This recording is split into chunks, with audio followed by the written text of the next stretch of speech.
고대 문명의 마법사들이 평생을 바쳐 알고자 했던 시크릿은 바로 무의였던 것이다. 우리는 트랜서핑으로 이 현묘한 무의에 다가가고 있다. 우리는 매일매일 성장합니다. 안녕하세요. 성장의 시간입니다.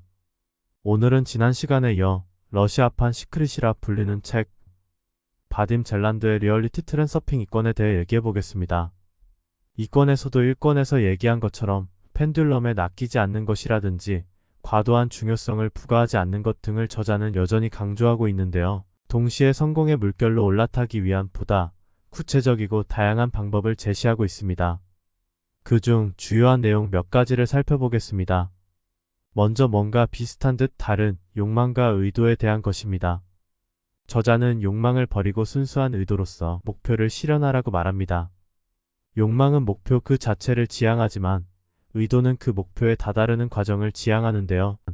욕망 없이 원하며 걱정 없이 돌보며 떠밀려가지 않고 노력하며 고집 없이 행동하라고 합니다. 욕망 없이 원한다는 것, 즉 원하는 것을 원하지 말라는 것이 뭔가 헷갈리고 모순처럼 들리기도 하는데요. 어떤 목표를 이루기 위해 집착하거나 안달하지 말고 그저 담담하게 자기의 길을 뚜벅뚜벅 걸어가라는 것입니다. 이미 가지기로 결정한 자 혹은 이미 가졌다는 확신을 가진 자는 무언가를 갈망하고 초조해야 할 이유가 없는 것이죠. 그저 행동할 뿐입니다. 여기서 저자의 말을 들어보겠습니다. 욕망의 정신적 에너지는 목표를 향해 있다. 반면에 의도의 에너지는 목표를 이루는 과정을 향해 있다. 사람이 무언가를 원할 때 그는 자기 주변 세상의 에너지장 속에 동요를 일으키고 있는 것이다. 이 동요가 균형력의 작용을 초래한다. 하지만 그가 그저 잡지를 사러 가고 있을 때는 주변 세상의 에너지장에 아무런 이상한 일도 일어나지 않는다. 욕망이 인생 트랙의 장에 작용하는 메커니즘은 다음과 같다. 나는 그것을 원하지만 가지지 못하게 될까봐 두렵다.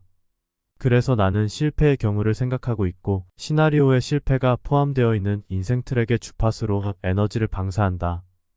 의도는 이와 정확히 반대로 작용한다. 나는 내가 원하는 것을 얻게 될 것을 안다. 나에게 이 문제는 이미 정해졌다. 그래서 나는 내가 이미 그것을 가지고 있는 인생 트랙의 주파수로 에너지를 방사한다. 그러니 목표에 이르는 길을 가로막고 있는 것에는 욕망과 믿음 두 가지가 있다. 좀 더 구체적으로 말하자면 어떤 수를 써서든 목표에 이르고야 말겠다는 큰 욕망과 그것을 이루리라는 데 대한 모든 의심과의 싸움 말이다. 목표에 대한 욕망이 클수록 긍정적 결과에 대한 의심의 무게도 늘어날 것이다. 그러면 의심은 다시 욕망하는 그것의 가치를 더욱 높여놓는다. 욕망이 도움이 되지 않는다는 사실은 이미 밝혀졌다. 그것은 길을 가로막을 뿐이다. 소원 성취의 비밀은 욕망을 거부하고 대신 가지겠다는 그리고 행동하겠다는 결정인 의도를 가지는 것이다. 네, 다음으로 저자가 강조하는 것은 영혼과 마음의 일치입니다. 영혼과 마음의 일치를 통해 모든 것을 이룰 수 있다고 얘기하는데요.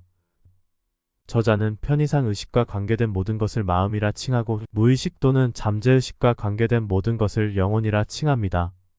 대략적으로 느낌은 영혼의 것이고 생각은 마음의 것이라 할 수 있습니다. 말없는 명료한 느낌, 뭔가를 믿지 않고 그저 아는 것. 주저없는 자신감이야말로 영혼과 마음이 일치된 상태라 할 수 있는데요. 이를 자전거를 처음 탈 수 있게 되었을 때의 기분에 비유합니다. 자꾸 쓰러지기만 하고 도저히 탈 수 없을 것만 같던 자전거를 어느 순간 자연스럽게 중심이 잡히면서 자유자재로 타게 되는 그 느낌. 즉, 무언가를 애써서 하지 않아도 저절로 이루어지는 것이 마음과 영혼이 일치된 상태이자 트랜서핑이 이루어지는 지점인 것이죠. 저자는 항상 영혼의 기분에 관심을 기울이라고 말하는데요. 어떤 결정을 내릴 때 마음의 소리를 먼저 듣고 다음에 영혼의 소리를 들어보라고 합니다. 예를 들면 논리적, 합리적으로 따져보고 뭔가를 하기로 결정했는데 왠지 하면 안 될 것 같은 설명할 수 없는 찝찝한 기분을 느껴본 적이 있을 겁니다. 그럴 때는 안 하는 것이 맞습니다. 마음이 내리는 결정에 대한 영혼의 불편한 기분을 잘 감지할 필요가 있는 것이죠. 선택한 목표에 대해 마음과 영혼의 일치가 이루어졌다면 가지겠다는 그리고 행동하겠다는 결정만 하면 됩니다. 우리에게 필요한 것은 우리가 최고의 것을 모두 누릴 자격이 있다는 것을 영원히 받아들이고 그 모든 것을 자신이 가지도록 스스로 허락하는 것입니다. 다음으로 목표와 과정의 심상화에 대해 살펴보겠습니다. 심상화는 많은 자기개발, 동기부여 서적이나 멘토들이 강조하는 부분인데요. 목표를 심상화한다는 건 원하는 바를 가능한 세밀하게 상상하여 그 심상을 머릿속에 늘 떠올려 놓는 것입니다.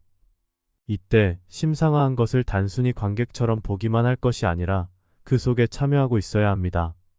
만약 근사한 집을 갖는 것이 목표라면 원하는 집을 그저 한 폭의 그림처럼 생각 속에서 보고만 있을 것이 아니라 그 상상 속으로 들어가 이 방 저 방을 돌아다니고 거실 소파에 앉아보기도 하고 주방에서 요리도 하면서 그것이 현실인 것처럼 느껴야 하는 것이죠. 더불어 목표의 실현은 항상 시간이 걸린다는 점을 유념해야 합니다. 앞서 말한 것처럼 조급해하거나 초조해하지 말고 습관처럼 심상화를 행하면서 침착하게 기다려야 합니다.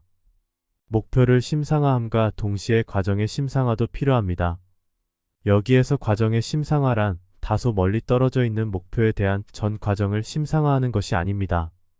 목표로 가는 길이 마치 여러 사슬이 연결되어 있는 것이라 할 때 현재의 고리, 즉 내가 당면한 현재 단계에 대해서만 과정을 그리는 심상화를 적용하면 됩니다. 결국 트랜서핑의 심상화란 전이사슬 중 현재의 고리가 현실화되는 과정을 마음에 그리는 것이라 하겠습니다. 마지막으로 책의 말미에 있는 옹기니의 말에서 리얼리티 트랜서핑 이 권의 핵심을 잘 짚어주고 있는 것 같아 역자의 말을 들어보면서 이번 시간을 마무리할까 합니다. 트랜서핑 시리즈의 둘째 권을 읽으면서 내내 노자의 위무이를 떠올리지 않을 수 없었다. 함이 없이 하라는 노자의 말씀은 금강경에는 머무는 바 없이 마음을 내라는 말로 표현되어 있으며 성경에는 내 뜻대로 마옵시고 아버지 뜻대로 하옵소서라는 말로 그 깊은 의미가 살짝 감추어져 있다. 이처럼 트랜서핑의 원리는 동서고금의 진리와 상통하면서도 그 실천법을 현대 물리학에 근거하여 알아듣기 쉽게 설명하고 있다는 점을 높이 사고 싶다. 만약 트랜서핑이 진리에 가깝다면 어찌 성인들의 가르침과 다를 수 있을 것인가? 트랜서핑은 함이 없이 함을 마음과 영혼이 일치된 상태라고 부른다. 그것은 우리 전통의 동학에서 말하는 내 뜻이 하늘의 뜻과 다르지 않은 상태, 내 마음이 곧 내 마음인 상태일 것이다.